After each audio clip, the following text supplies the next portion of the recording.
अमरपुर नाम के एक गांव में विमल हलवाई अपने दो छोटे बच्चों और बीवी के साथ रहता है। विमल की पत्नी ज्योति भूत प्रेत जादू टोने में बहुत माना करती थी। इसका बिल्कुल विपरीत विमल इन चीजों को दकियानुसी माना करता था। रोज की तरह विमल अपने मिठाई की दुकान जाने के लिए निकलने की हड़बड़ी में होता है। मैं निकलता हूँ ज्योति, देरी हो जाएगी, दुकान भी खोलनी है मुझे।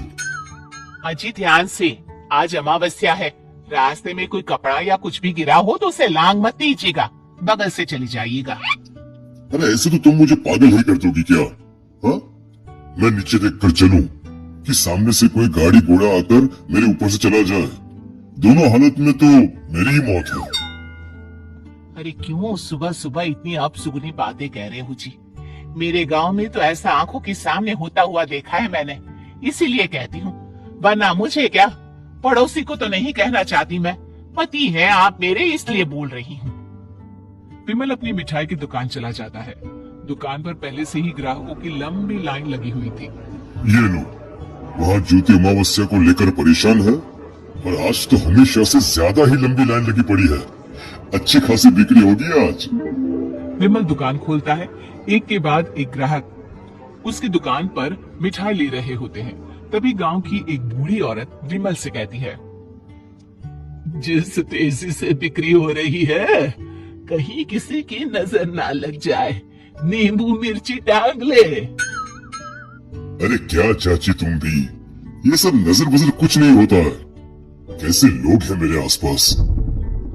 अपनी दुकान से शाम को विमल हंसते कूदते वापस घर आता है। हाँ, आज तो अच्छी खासी बिक्री हुई है। एक महीने में जितनी बिक्री होती है, एक ही दिन में आज उतने पैसे कमा लिए मैंने।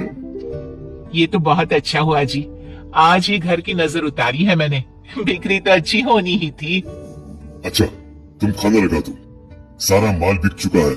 मुझे शहर जाना होगा, कुछ चीजों की जरूरत पड़ेगी।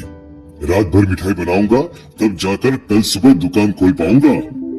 खाना खाकर विमल शहर जाने के लिए निकल पड़ता है। सुनिए जी, ध्यान से जाइएगा। चौरस्ते पर किसी जादू टोने की चीज पर पैर मत रख दीजिएगा। हे भगवान, हद हो गई ज्योति, ये तो मैं जा रहा हूँ। विमल गुस्से से शहर जाने निकल पड़ता है। रात का काला घना अंधेरा, चांद की एक भी किरण ना होने के कारण अंधेरे में कुछ भी देख पाना मुश्किल था। जंगल के बीच के एक अधकच्चे रास्ते से विमल जा रहा होता है। चारों तरफ उफ अंधेरा और सन्नाटा सुनाई दे रहा था, और सुनाई दे रही थी विमल के पैर के नीचे आ रहे सूखे पत्तों की आवाजें। तभी अचानक दूर से उसे कुछ आवाजें सुनाई देती है। अरे, ये इतनी रात को जंगल के रास्ते कौन जा रहा है? शायद कोई टोली होगी। राम नाम सत्य है, राम नाम सत्य है, राम नाम सत्य है, राम नाम सत्य है। धीरे धीरे आवाज कुछ कुछ सुनाई पड़ती है। आवाज धीरे धीरे और नजदीक आती सी लगती है। विमल देखता है कि उसके सामने से सजी धजी सफेद कपड़े में लिपटी एक अर्थी निकल रही है, जिसके साथ 5 लोग ही थे। 4 आदमियों ने उसे कंधा दिया हुआ था। एक मटका लिए आगे आगे बढ़ रहा था। विमल के बिल्कुल सामने आकर अर्थी रुक जाती है। उसमें से एक आदमी विमल से कहता है, अरे भाई, जरा अर्थी को कंधा लगाना, मैं बहुत थक गया हूँ, बड़ी मेहरबानी होगी। हाँ भाई, कंधा तो मैं लगा दूं, पर रात को 12 बजे ये शव यात्रा, इस समय कौन अर्थी ले जाता है? तभी विमल को ऐसा लगता है कि शव में से आवाज आई।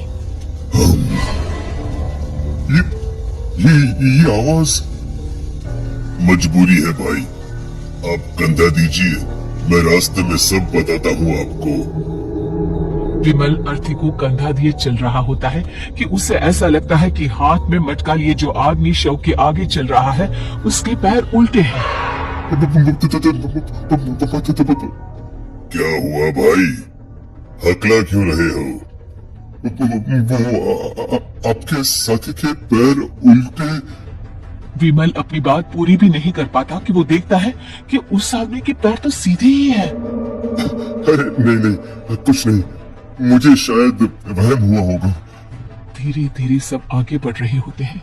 तब विमल को अचानक लगता है मटकी में से एक हाथ बाहर आ रहा है। विमल घबरा जाता है। इसके पहले वो कुछ बोल पाता, कल्लू कहता है, मेरा नाम कल्लू है। हम 6 दोस्त थे, जिसमें से एक को तो तुम सोया हुआ देख रहे हो। इतनी पक्की दोस्ती थी कि जैसे हम सब सगे भाई हैं। पर किस्मत का कोई क्या कर सकता है। आज से 4 साल पहले एक नदी में हम सब नहाने गए थे, जिसमें डूबकर राजेश की मौत हो गई। किसी मजबूरी के कारण हमें उसकी अर्थी को रात को ही शमशान घाट ले जाना पड़ा। हम 5 उसे ले जा रहे थे। 4 साल पहले आप 5 में मैं कुछ समझा नहीं। मंकू अपनी गर्दन पीछे घुमाकर अपनी आंखें बड़ी बड़ी कर विमल से कहता है, अरे भाई, पूरी कहानी खत्म होने दो, फिर बीच में बोल लेना, ठीक है? तभी रास्ते में एक हादसे में अपने दोस्त के साथ हम सभी मर गए। वो सामने देखो, हमारा दोस्त। विमल सामने देखता है। उसे दिखता है कि एक ऐसा आदमी जिसका शरीर कई जन्मों से पानी के अंदर रहने के कारण सफेद पड़ गया है। उसकी आंखें बाहर की ओर निकली हुई थी। फिर ये अर्थी किसकी है? अर्थी के साथ के लोग अर्थी को नीचे रखते हुए एक साथ विमल की ओर देखते हुए कहते हैं, तुम खुद ही देख लो। विमल शव पर से सफेद कपड़ा हटाता है। शव की जगह खुद को ही देखकर विमल के होश उड़ जाते हैं। वो शव विमल की ही थी। पलक झपकते ही विमल उस अर्थी की जगह पर होता है। 6 के 6 दोस्त उसी तरह अर्थी को उठाकर चलने लग जाते हैं। राम नाम सत्य है। राम नाम सत्य है। राम।